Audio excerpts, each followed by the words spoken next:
छह कॉलम बन गए ना, 1 2 3 4 5 6। हाँ, मुझे इन 6 का यूज करना है।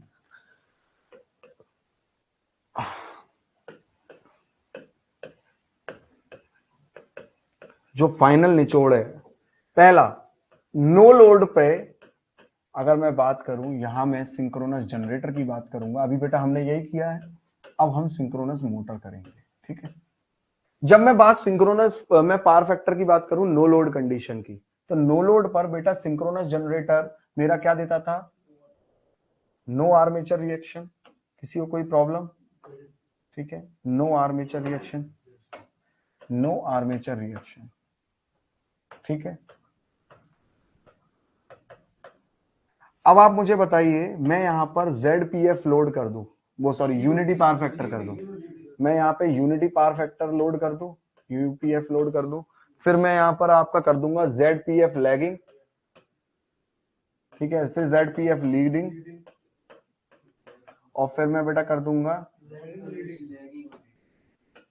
ठीक है, फिर मैं कर देता हूं 0.8 लैगिंग, ऐसे मान के चल लीजिए भाई, और 0.8 लीडिंग। किसी को कोई प्रॉब्लम हुई गई क्या बेटा इन नामों से? नहीं हुई? आ जाइए, आप मुझे बताइए यूनिटी पावर फैक्टर पे बेटा क्या था, ओनली क्रॉस मैग्नेटाइजिंग था। ठीक है, ओनली क्रॉस मैग्नेटाइजिंग था, बेटा क्रॉस मैग लिख दिया है, किसी को कोई प्रॉब्लम? ठीक है, ZPF पे बेटा क्या था,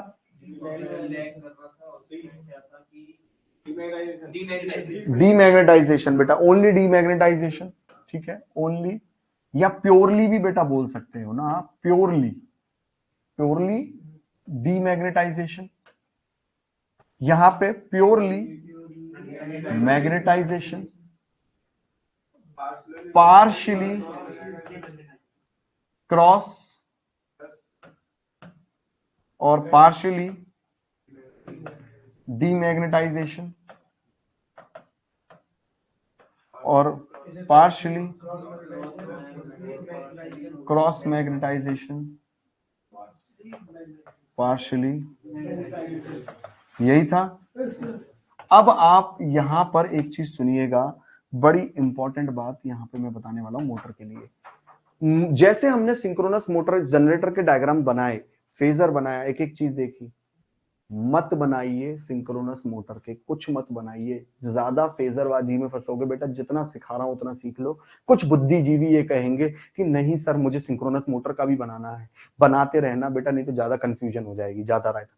सिंक्रोनस जनरेटर पढ़ लिया, जहां जहां डीमैग्नेटाइजेशन है वहां मैग्नेटाइजेशन कर देना, जहां मैग्नेटाइजेशन है वहां डीमैग्नेटाइजेशन कर देना। क्रॉस मैग्नेटाइजेशन में सेम टू सेम वैसा रहेगा, नो आर्मेचर रिएक्शन बेटा यहां तो इसमें। ठीक है, क्रॉस मैग्नेटाइजेशन केवल क्रॉस मैग्नेटाइजेशन रहेगा, याद रखना, क्रॉस मैग्नेटाइजेशन केवल क्या रहेगा, क्रॉस मैग्नेटाइजेशन, उसमें से सेम, बस डीमैग्नेटाइजेशन मैग्नेटाइजेशन हो जाएगा। याद रखेंगे बेटा, यहां पे बस इतना ध्यान रखना है कि जितने भी डीमैग्नेटाइजेशन थे वो सब मैग्नेटाइजेशन में आ जाएंगे, और जो मैग्नेटाइजेशन थे वो डीमैग्नेटाइजेशन में आ जाएंगे। बस इतना शॉर्ट है, शॉर्टकट आपने लगाना है। ज्यादा बुद्धि किसी को लगानी है तो बेटा लगाते रहना, ज्यादा फेजर वेजर में फंसोगे, क्योंकि फेजर अभी और भी है, जितना सिखा रहा हूं उतना सीखो, ज्यादा बुद्धि मत लगाओ। यहाँ पे क्या हो जाएगा, प्योरली मैग्नेटाइजेशन, यहां क्या हो जाएगा, प्योरली डीमैग्नेटाइजेशन, यहां क्या हो जाएगा, पार्शियली क्रॉस मैग और पार्शियली मैग्नेटाइजेशन, और यहां पे पार्शियली क्रॉस मैग्नेटाइजेशन और पार्शियली मैग्नेटाइजेशन। बेटा प्लीज यहां पे ध्यान दीजिए, प्लीज यहां पे ध्यान दीजिए। क्लियर है कि नहीं क्लियर है? ये पॉइंट क्लियर है? ठीक है,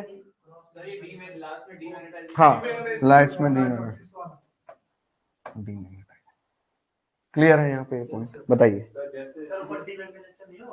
बेटा क्या हो गया, डी का मैग्नेटाइजेशन हो गया ना बेटा, मैग्नेटाइजेशन का डी मैग्नेटाइजेशन, बेटा क्रॉस मैग्नेटाइजेशन सेम रहेगा।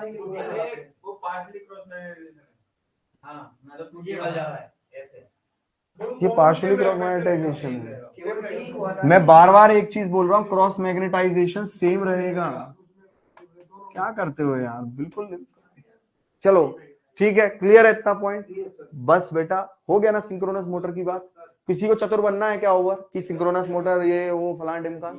अब पेपर में क्वेश्चन अगर बेटा सिंक्रोनस जनरेटर की जगह मोटर लिख गया, निकालो जनरेटर से, उसी केस में जनरेटर निकालो, लास्ट में ध्यान रखना चेंज कर देंगे।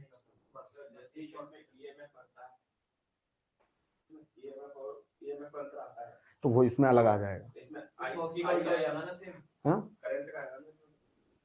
नहीं नहीं ऐसा नहीं ऐसा क्यों होगा? क्यों? पर बेटा वो ईएमएफ तो तब भी फील्ड फ्लक्स की वजह से पैदा हो रहा है ना। आपने टर्मिनल वोल्टेज दिया, ईएमएफ पे, हाँ बिल्कुल ठीक है, होगा। फिर वो वहां पे रोटेशन में अंतर आएगा। फिर वो वहां पे रोटेशन में अंतर आएगा।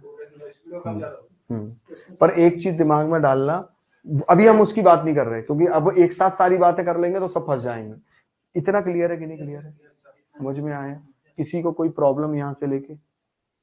ठीक है, तो ये जो है आज का टॉपिक बहुत इंपॉर्टेंट था बच्चे।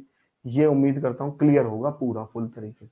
बस लास्ट में एक गलती मत करना, वहां पेपर में मैं बता रहा हूँ हो जाएगी कि वहां मोटर लिखा आ गया तो तुम क्या करोगे, यही लगाए आओगे, फेल हो जाएगा वहां पर सब। ये चीज सीरियल फिर सिलेक्शन सबका हो जाएगा सर। इसमें ऐसे वो पूछता है मैं किस पे काम कर रही हूँ, इसमें ना पूछता है लीडिंग पे काम कर रही है, लैगिंग पे काम कर रही है। यहाँ से कुछ बातें निकल के वहां जाती हैं, बट वो अभी ये नहीं। आप ये देखिए पहले, क्लियर है इतना पॉइंट? समझ में आ गया ये? चलिए ये यहाँ पर हम लोगों ने समाप्त कर लिया, और जिसको भैया पिछले कंसेप्ट देखने हो पिछले वीडियोस देख लेना, ठीक है।